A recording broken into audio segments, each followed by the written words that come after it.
What's up, guys? Welcome back. I am checking on the Century just to see it. It's been sitting in my trailer all winter. I took it out of the trailer once when I moved the Q45 over to my shop, but I haven't driven it. Corey's up here today. We are hanging out in the shop.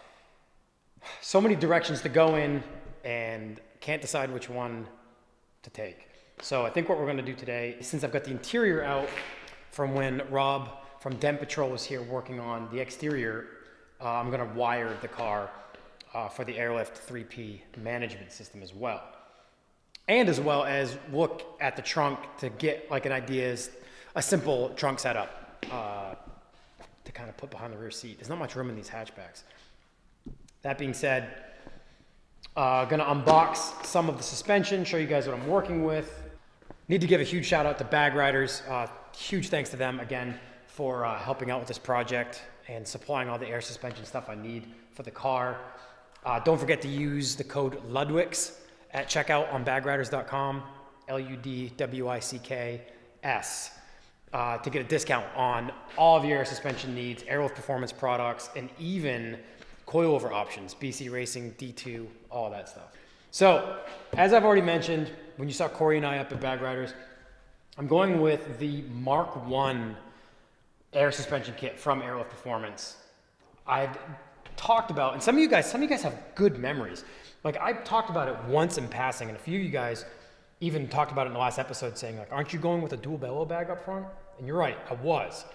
But because of the threaded body on the Mark Is, I've been able to utilize the option of making my tie rod mount for the steering adjustable on this threaded body. So that's what I'm running for hardware. Going to run Airlift Performance, the Mark I kit, obviously take some alterations and modification to go in the Polo, but that's what I kind of have sorted out. The rears are super easy. Basically, the rear bolts right in, and the top, you just use your Polo upper mounts.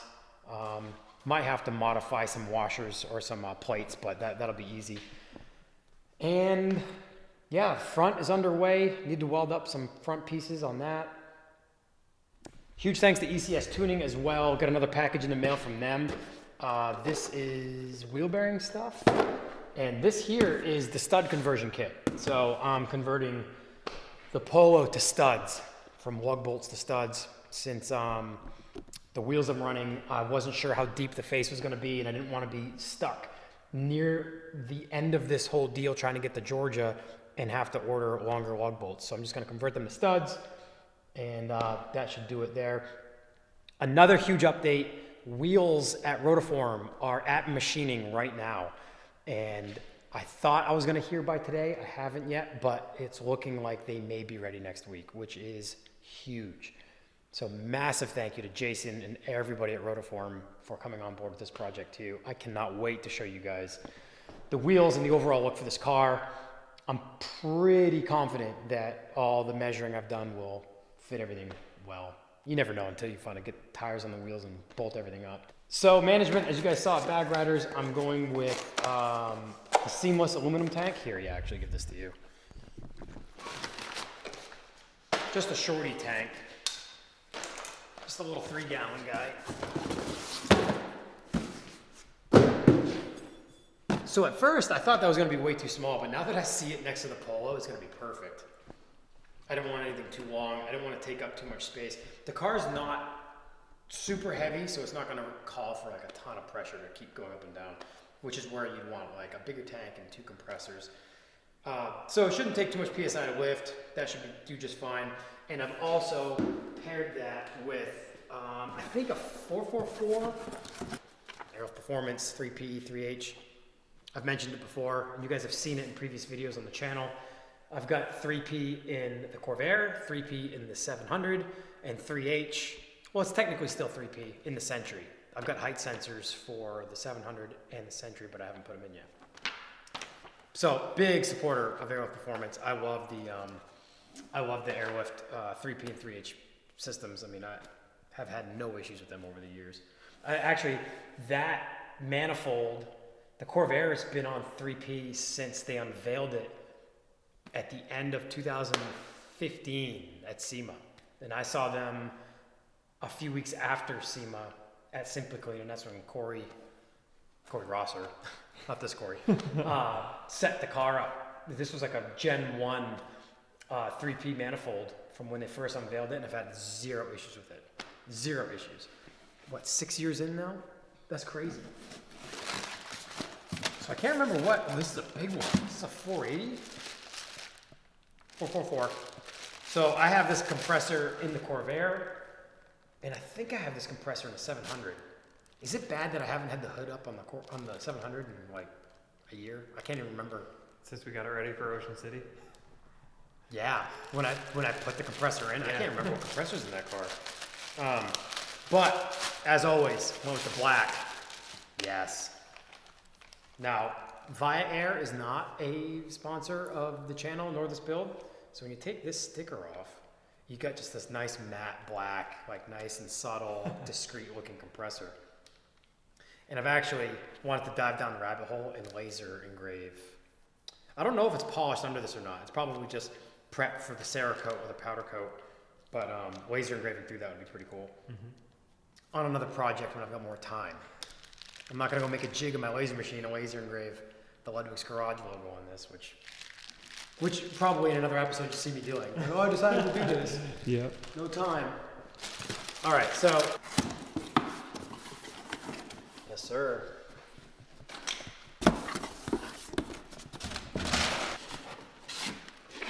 All right, guys.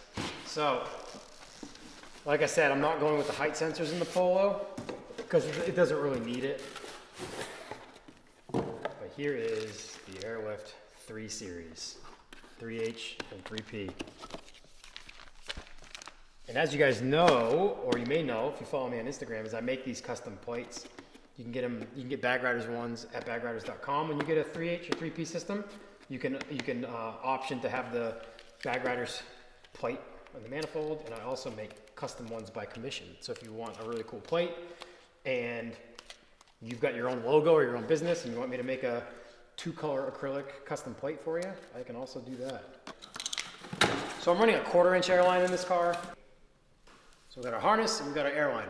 This is what we're gonna run today, I think, and get an idea for trunk setup.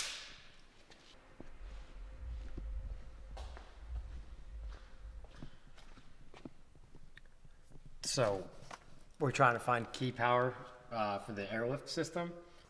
There's no like layout menu or key for the fuses. And since this car came from Germany, the owner's manual, which luckily I have, is all in German. And I don't read German fluently, so we're using Google Translate. Basically what I'm probably end up gonna do is just go through the fuse panel with a test light and figure out what comes on when the key comes on and tap into that.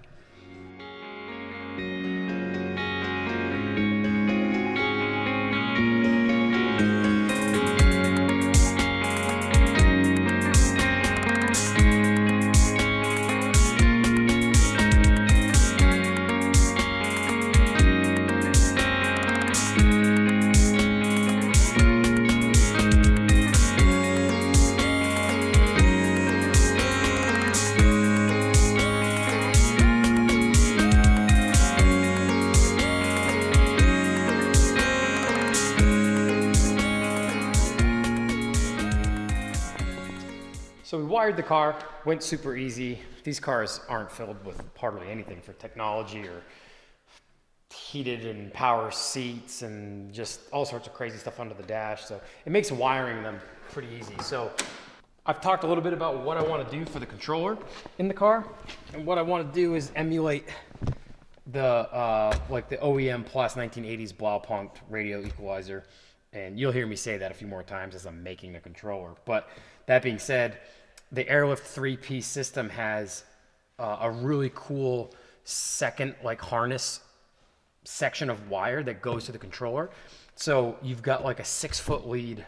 I don't know exactly how long, but it's about like a 4 to 6 foot leader that'll plug into this part of the harness that goes all the way back to the plug-in for the manifold, the ECU, that then unplugs from the controller as well. So basically I ran this from the ECU end through the center console that'll hide underneath the passenger seat, and then the leader from there will be able to be unplugged from underneath the seat. You won't have to like trail it into the upholstery of the car somewhere to like figure out where to unplug it. If for some reason you have to take that actual leader out. So that's hiding here underneath where the seat will be. And that way the 4-foot leader, 4 to 6 foot leader can hang out here. And the stand that I'll make will mount underneath the carpet here somewhere and maybe come up through this hole in the carpet and sit right about here or up here a little bit farther next to the shifter. Similar to what I have in the 700 and what I had in the Lotto. And everything else just went up the center console as well. Went up the tunnel, underneath the carpet, underneath the, we took the whole center console out here, ran it up underneath the driver's side, up and over the pedal cluster through the firewall, and then back through a grommet in the rain tray. Basically, we have 3 wires that had to go through the firewall. We've got our power and our ground for the compressor, some pretty big gauge wires, and then key power to actually turn the system on. So one side, the key power stayed on the fuse panel side, on the driver's side, and then the power and ground went to the passenger side where the battery is. So everything's nice and tucked, hidden. I like it. So we're gonna grab food, and after that, I think what we're gonna do is I'm gonna get the rear seat in, make sure the excess of the harness can hang out underneath the seat and be hidden without any issues. And then with the seat in, I'll know what my actual trunk space is, take a few measurements, then maybe run over to Lowe's and get like some MDF, because what I'll do is I'll end up mounting the compressor, the manifold, and the tank to a piece of MDF. But what I'm gonna do is the MDF I'll cut, I don't want it to cover the whole spare tire, and it'll end up sitting underneath the factory mat. So what I wanna do is have like the MDF just large enough to mount the management to, and be able to lag it to the actual trunk pan, but then with a couple bolts or self-tappers, you could release and be able to lift that away with the seat reclined forward and get your full-size spare and jack out if you ever needed to, because I don't want to get rid of the spare. I mean, if we drive this thing to Georgia, we might actually need it. Yeah, for real. So as long as it fits over the brakes, the Mark 1 brakes. Polo brakes stayed in it. Oh yeah, that's right. Yeah. Yes, sir. Yeah. But everything hasn't been bolted in yet. But theory-wise, everything should work just fine. Yeah, okay. Because I'm running my caliper carrier and caliper from the Polo. Right. Yeah. It's just, it indexes at a different clocking. Like it mounts higher up on the Polo knuckles and it mounts lower on the Mark 1 knuckles. That's the only thing that's different. So yeah, so we're gonna get that mounted, but what I wanna do is have the MDF underneath the factory mat and then put all the management atop the mat to the MDF and then the MDF to the actual trunk pan. So when you open the trunk or the hatch, you just see the management on top of the OEM mat. So you don't have like a piece of MDF or like a painted piece of MDF just kind of staring you in the face there. I'd like it to be somewhat finished. I'm not going deep with like a nice looking trunk setup. It's just gonna be super simple and serviceable, accessible, and allow you to also get to your spare.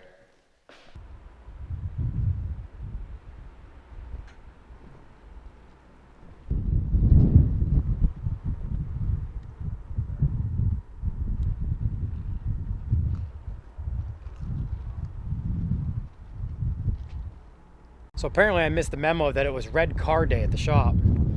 Corey brought his 190 up, and my friend Owen Miller is here with his E46 driver slash track car. He brought this up from North Carolina last year, Southern car. Really cool rigs. And I don't have anything cool to play with. But I did take the Q45 to go get coffee earlier. That's the first time I've driven that car since I brought it cross country home from Los Angeles. So that was kind of cool to start that up and go down the road with it. I'm hoping the daily is here pretty soon.